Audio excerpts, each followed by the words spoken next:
Hello friends, मैं हूं रजनीश पाल और स्वागत है आपका मेरे यूट्यूब चैनल DRX मेडी हेल्प में। दोस्तों, आज की इस वीडियो में हम बात करेंगे नॉर्मल रेंज क्या होती है, यानी कि जो डायबिटीज़ है या बीपी होता है, फीवर है, ऑक्सीमीटर, पल्स मीटर, जो कॉमन डिजीज़ होती हैं, इनकी नॉर्मल रेंज क्या होती है, इसके बारे में हमें बेसिक जो नॉलेज होती है वो पता होना चाहिए। तो इन्हीं के बारे में आज हम डिस्कस करेंगे। तो चलिए दोस्तों, वीडियो स्टार्ट करते हैं। तो चलिए सबसे पहले हम बात करते हैं नॉर्मल फीवर रेंज के बारे में, जो कि बहुत ही कॉमन डिजीज़ है, जो हर घर में हर व्यक्ति को कभी ना कभी हो जाता है। तो ऐसी कंडीशन में इसको पता लगाने के लिए हमें एक थर्मामीटर की ज़रूरत होती है, जिससे आप फीवर का पता लगा सकते हैं। और इस फीवर की जो नॉर्मल रेंज होती है उसको हम फ़ारेनहाइट और डिग्री सेल्सियस में पता करते हैं। तो जो फीवर की नॉर्मल रेंज होती है वो अगर फ़ारेनहाइट में देखें तो 97 डिग्री फ़ारेनहाइट और 36.1 डिग्री सेल्सियस से लेकर 99 फ़ारेनहाइट या 37.2 डिग्री सेल्सियस तक होती है। और अगर इस रेंज से ऊपर टेम्परेचर जा रहा है, यानी कि 100 अगर टेम्परेचर है, तो आप समझ सकते हैं आपको फीवर है, और आप कालपोल या डोलो जो भी जिसमें पैरासीटामोल हो, आप वो टैबलेट ले सकते हैं। और चलिए अब नेक्स्ट हम बात करते हैं नॉर्मल प्लेटलेट रेंज के बारे में। इसकी नॉर्मल रेंज क्या होती है, तो आप स्क्रीन पर देख सकते हैं जो 1.5 लाख से लेकर 4.5 लाख तक इसकी नॉर्मल रेंज होती है। और अगर किसी व्यक्ति को डेंगू है या मलेरिया है या फीवर हाई फीवर हो गया है, तब ये प्लेटलेट गिरने लगती हैं। और अगर व्यक्ति की 1 लाख से नीचे प्लेटलेट रह जाती हैं तो वो डेंजर जोन में होता है। ऐसी कंडीशन में आप इसका ट्रीटमेंट करा सकते हैं। और जो प्लेटलेट होती हैं उसको नापने के लिए, यानी कि उसको चेक करने के लिए ब्लड सैंपल देना होता है, इससे ये पता लगती हैं। चलिए अब हम बात करते हैं नेक्स्ट डिजीज़ के बारे में, जो कि है नॉर्मल हीमोग्लोबिन, यानी कि जिसको हम शॉर्ट में HB भी कहते हैं, उसके बारे में। ये कैसे होती है, ये भी ब्लड सैंपल द्वारा चेक की जाती है। अगर हम इसकी नॉर्मल रेंज की बात करें तो जो पुरुषों में होती है उसको 13.2 से लेकर 16 ग्राम प्रति डेसीलीटर होता है। और अगर हम वुमेन्स की बात करें, यानी कि महिलाओं की बात करें, तो इसमें 11.6 से लेकर 15 ग्राम प्रति डेसीलीटर होना चाहिए। ये इसकी नॉर्मल रेंज है। इसकी कमी से आपको एनीमिया रोग हो जाता है। चलिए अब हम बात करते हैं normal range of blood pressure, यानी कि बीपी। बीपी जो होता है वो ऑल एज ग्रुप में सेम होता है, यानी कि अगर किसी व्यक्ति का 120 और 80 है तो ये नॉर्मल रेंज मानते हैं। और जो 120 होता है हम उसको सिस्टोलिक कहते हैं, और जो 80 होता है उसको हम डायलिटिक कहते हैं। तो ये इसकी रेंज होती है, जो कि नॉर्मल रेंज है। अगर किसी व्यक्ति का 90 से 130 रहता है तो उसको हम थोड़ा हाई बीपी बोलेंगे।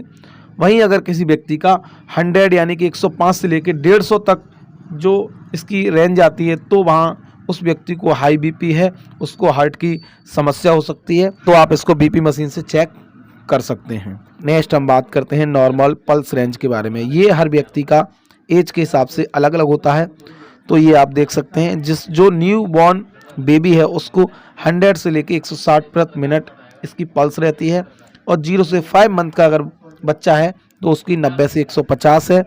वहीं अगर 6 से 12 मंथ का है तो 80 से 140, और 1 से 3 साल तक के बच्चे के लिए 80 से 130 प्रति मिनट, और 3 से 5 साल तक के बच्चे के लिए 80 से 120 प्रति मिनट, और 6 से 10 ईयर्स तक के बच्चे के लिए 70 से 110 होता है, और 11 से 14 के लिए 60 से 105 प्रति मिनट होता है, और 15 से प्लस जितनी भी एज है उसमें 60 से 100 प्रति मिनट होना चाहिए। ये इसकी नॉर्मल रेंज होती है।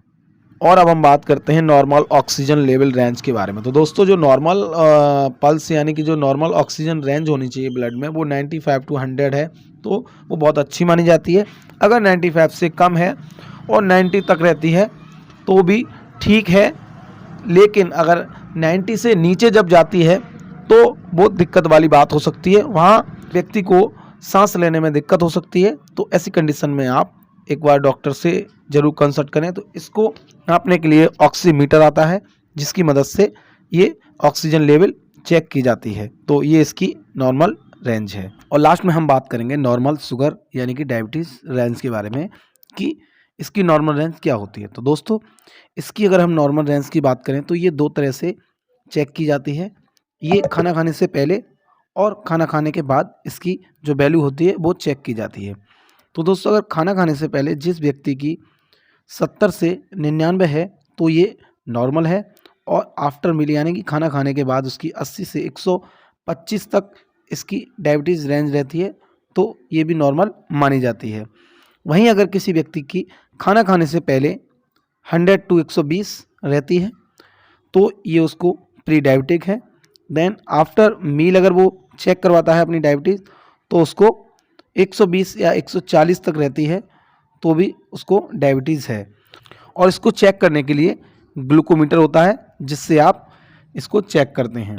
और मैं आपको बता दूं, अगर किसी व्यक्ति को 100 और 120 यानी कि प्री डायबिटिक अगर है तो वो नॉर्मल तरीके से अपनी डायबिटीज़ को कंट्रोल रख सकता है, जैसे कि वो डाइट प्लान करे, हरी सब्जियां ले, टहलने जाए, योगा करे, तो इस तरह से ये कंट्रोल में रहती है। लेकिन अगर किसी व्यक्ति की डायबिटीज़ 200 प्लस हो गई है तो वहाँ उसको मेडिसिन लेनी पड़ेगी, उसके बाद ही इसको कंट्रोल किया जा सकता है। तो ये कुछ कॉमन डिजीज़ थी जिनकी नॉर्मल वैल्यूज़ क्या होती हैं और ये कितनी होनी चाहिए, इनके बारे में बेसिक नॉलेज हर व्यक्ति को होनी चाहिए। तो दोस्तों उम्मीद करता हूँ कि आपको ये वीडियो अच्छी लगी होगी, इन्फॉर्मेटिव लगी होगी। अगर आपको ये वीडियो अच्छी लगी तो वीडियो को लाइक करें, शेयर करें, और आप अगर हमारे पहली बार चैनल पर विजिट कर रहे हैं तो चैनल को भी सब्सक्राइब जरूर कर दें। चलिए दोस्तों, मिलते हैं एक और ऐसी हेल्पफुल वीडियो में, तब तक के लिए नमस्कार।